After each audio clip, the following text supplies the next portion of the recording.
വിവാദമായ പാറ്റൂർ ഭൂമി ഇടപാടിൽ ലോകായുക്ത നിർദ്ദേശപ്രകാരം അന്വേഷണം നടത്തിയ വിജിലൻസ് ADGP ജേക്കബ് തോമസിന്റെ അന്വേഷണ റിപ്പോർട്ടാണ് ഇന്ന് പരിഗണിച്ചത്.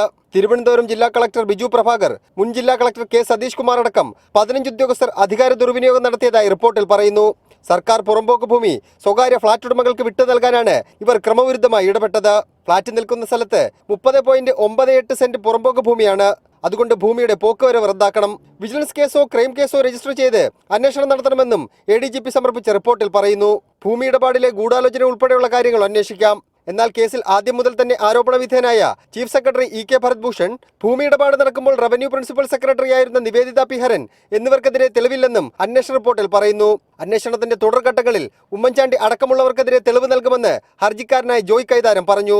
മന്ത്രിസഭയിലെ ഉന്നതന്മാരുൾപ്പെടെ മുഖ്യമന്ത്രി ഉൾപ്പെടെയുള്ള ആളുകൾ പ്രതിയാക്കപ്പെടാനുള്ള സാധ്യതകളും തെളിവുകളും ഞങ്ങളുടെ കൈവശമുണ്ട്. അത് ഞങ്ങൾ കേസിന്റെ തുടർ വിചാരണയിൽ ഹാജരാക്കും. വിവാദമായ ഫ്ളാറ്റ് ഏറ്റെടുത്ത് റിസീവറെയോ മറ്റേജൻസിയോ ഏൽപ്പിക്കണമെന്നും ADGP സമർപ്പിച്ച റിപ്പോർട്ടിൽ ആവശ്യപ്പെടുന്നുണ്ട്. ലോകായുക്ത പൈസി കുര്യാക്കോസ്, ഉപലോകായുക്ത ബാലചന്ദ്രൻ എന്നിവരടങ്ങിയ ഡിവിഷൻ ബെഞ്ചാണ് കേസ് പരിഗണിച്ചത്. അടുത്ത മാസം 6-ന് കേസ് വീണ്ടും പരിഗണിക്കും. റിപ്പോർട്ടർ, തിരുവനന്തപുരം.